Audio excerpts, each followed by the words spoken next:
দুই চোখ অন্ধ হয়েও জীবন থেমে যায়নি, বরং অন্তরের চোখ দিয়েই সফল হয়েছেন আইকন মামুন। দেখে বোঝার উপায় নেই তিনি চোখে দেখতে পান না। তিনি একজন ডাক্তার, একজন কম্পিউটার প্রশিক্ষক, একজন উদ্যোক্তা, আবার একেধারে সমাজের অনুপ্রেরণাও। Education is light in the way of our life. যে শিক্ষা হচ্ছে আমাদের জীবন পথের আলো। আমরা যেটা চোখে দেখি এটা তো আমাদের বাইরের আলো, কিন্তু প্রকৃত জীবনের আলো হচ্ছে শিক্ষা।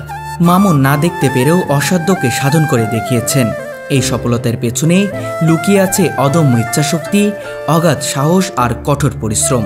যখন আমি কোনো জায়গায় সমাধান পাচ্ছিলাম না, তখন আমি সমস্ত ডাক্তারের যিনি ডাক্তার, সে আল্লাহ সুবহানাহু ওয়া তাআলাকে তাহাজ্জুদের নামাজে সিজদায় বসে আমি আল্লাহকে বলেছিলাম, আল্লাহ তুমি আমার পথ দেখাও। তখন আল্লাহ হয়তো আমাকে এই জ্ঞানটা দিয়েছে। তিনি কখনোই মানুষকে বুঝতে দেননি যে তিনি অন্ধ।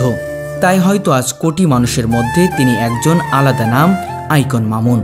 আমাদের স্যার অনেক দক্ষ, আর তিনি চোখে না দেখা সত্ত্বেও, তার প্রতিবন্ধকতা থাকা সত্ত্বেও তিনি আমাদের অনেক দক্ষতার সাথে কাজ শেখান। একসময় পরিবার ও সমাজের বোঝা ছিলেন মামুন। চোখ হারিয়ে জীবনের সব আলো নিভে যাবে এমনটাই ভেবেছিলেন সবাই, কিন্তু সময় প্রমাণ করেছেন অন্ধত্ব তাকে থামাতে পারেনি, বরং তাকেই দিয়েছে নতুন আলো। যে মানুষ আমাকে বলছিল অবশ্যই যে এর জীবন শেষ, অসল মানুষ। হ্যাঁ, একটা অসল মানুষ হিসেবে আমি অনেকের যারা অশিক্ষিত মানুষ আছে, হ্যাঁ, যারা বোঝে না, তারা হয়তো বা আল্লাহর কাছে দোষারোপ করতো। আল্লাহ যদি একটা চোখ ফিরিয়ে দিত, আল্লাহ যদি একটা চোখ নষ্ট করতো, এইভাবে আল্লাহকে দোষারোপ করতো।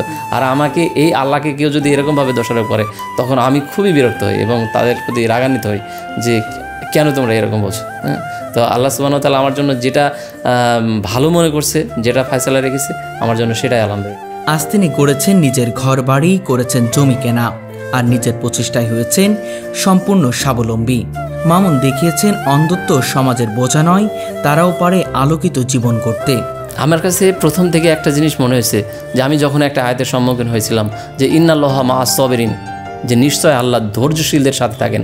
এখানে আল্লাহ ইন্না ব্যবহার করছেন, যে নিশ্চয় আমি ধৈর্যশীলদের সাথে থাকি।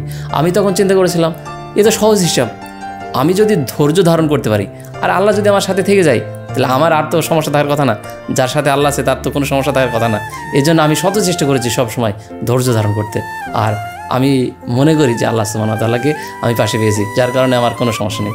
চোখে না দেখেও তিনি ৭,০০০-এরও বেশি শিক্ষার্থীকে কম্পিউটার প্রশিক্ষণ দিয়েছেন, শত শত রোগীর চিকিৎসা করেছেন, আর অসংখ্য মানুষকে দিয়েছেন বাঁচার অনুপ্রেরণা। আল্লাহ সুবহানাহু ওয়া তাআলার একটা বিশেষ রহমত যে আল্লাহ সুবহানাহু ওয়া তাআলা আমাকে দিয়েছেন, যার মাধ্যমে আমি এই বাংলাদেশের ম্যাক্সিমাম অনেক জেলা থেকে আমার কাছে রোগী আসে।